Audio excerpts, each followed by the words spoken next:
چچا جان نے فاروق کے لیے اس کا رشتہ مانگا تھا، جبکہ یہاں ابا اس سے پہلے وسیم کا رشتہ آنے کی وجہ سے ادھر تقریباً ہاں کر چکے تھے۔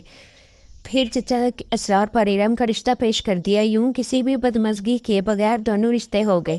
شائستہ کی شادی کے ہنگامے شروع ہو گئے۔ مائنوں اور مہندی میں مائدہ کو بخار ہوا تو سمن کو نہ جانے کا بہانہ مل گیا۔ مائنوں کے لیے تو کسی نے بھی شدت سے اصرار نہیں کیا، مگر مہندی میں ارم نے اس کی ایک نہیں سنی۔ اب بھی بچے تو بیمار ہوتے رہتے ہیں، یہ فنکشن تو سالوں بعد آتے ہیں۔ شائستہ کل بھی مجھ پر خفا ہو رہی تھی کہ سمن تو بالکل بدل گئی ہے، کہیں آتی جاتی بھی نہیں، جو تو گمسم بیٹھی رہتی ہے۔ آخر ایسا بھی کیا، ارم کو تو جیسے سب سنانے کا موقع مل گیا۔ اس کے لیے کپڑے نکالتے ہوئے بولتی چلی گئی، ہاں شائستہ، اور تم کہہ سکتی ہو آخر ایسا بھی کیا، اور میں یہاں کون سا خوشی سے چپ کر بیٹھتی ہوں۔ گھر میں بھائی اور بھابھی کا رویہ اتنا حد تک انگریز ہو چکا ہے کہ مجھے اتنے بڑے گھر میں کہیں چھپنے کو جگہ نہیں ملتی، اور اتنے بڑے مجمع میں چلے جاؤں جہاں سارے خاندان کے لوگ جمع ہوں، خوشی کا موقع ہو، اب میری جیسی سوگوار شکل جا کر ان کا موڈ غارت کر دے تو کون سی اچھی بات ہے، مگر وہ یہ کچھ محض سوچ ہی سکی۔ یوں بھی اسے لگتا اب اس کے پاس سوچوں کے سوا کچھ بچا ہی نہیں کہ ارم نے کب اس کے اور بچوں کے کپڑے نکالے پیش کیے اور لے کر سر پر کھڑی ہو گئی۔ ارم ایسے جلمل کرتے کپڑے نہیں، خدا کے واسطے ایسا نہیں کرو۔ اچھا تم جاؤ، میں خود تیار ہو کر آ جاتی ہوں۔ ارم نے اس کے لیے گرین اور مسٹرڈ کلر کا سوٹ جس پر سنہرا کام تھا لیے کھڑی تھی، اور اتنے چمکتے سوٹ کو دیکھتے ہی جیسے اسے کسی بچھو نے کاٹ لیا ہو وہ اچھل ہی پڑی۔ ہرگز نہیں، تم پہن کر جاؤ گی وہی سڑے ہوئے بلیک براؤن مردہ رنگ، خدا کے واسطے، اب بھی یہ ہندوؤں کی رسمی ہے۔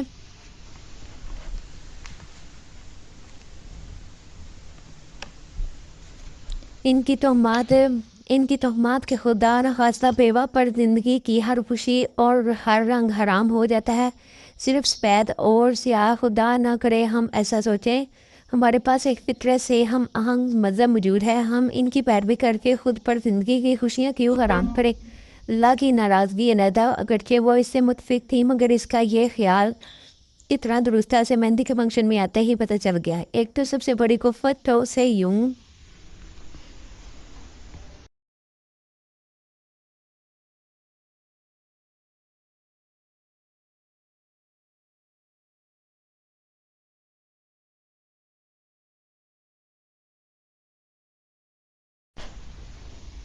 ہوئی کہ جیسے ہی وہ کسی رشتہ دار، کسی خالہ، مامی، چاچی یا پھوپھو کو سلام کرنے کو آگے بڑھتی، وہ خوش دلی سے جواب دیتی۔ ان کے ہنستے مسکراتے اچھے بھلے چہرے کے تاثرات پہلے سنجیدہ سے ہوتے پھر رنجیدہ ہو جاتے، آواز میں ملال سا اتر آتا، نگاہوں میں ترس، ہمدردی، اور زبان پر ہر جملے کے اختتام پر چیچے اور تعصب میں بہلتا سر، ایسے نظریں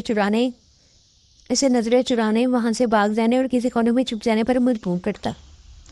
ابھی عمر ہی کیا ہے حاضرہ، کچھ سوچو۔ ایک سرگوشی جو اعلان کی طرح مجمع میں سرسرا رہی تھی، ابھی عمر ہی کیا ہے، اس کی عمر میں تو لڑکیوں کے رشتے ہوتے ہیں، تم نے ناحق جلدی کی ہے آپا۔ تم کہو جب کواروں کو اچھے رشتے نہیں مل رہے تو اس کے لیے بھلا کون سا رشتہ آئے گا۔ اماں کی بے بسی آنسوؤں میں تبدیل، آنسوؤں کے کنارے پہنچ کر اختتام پذیر ہو جاتی۔ اس نے باقی لوگوں سے سلام کا ارادہ ملتوی کر کے پیچھے کونے بھی ایک سیٹ سنبھال لی۔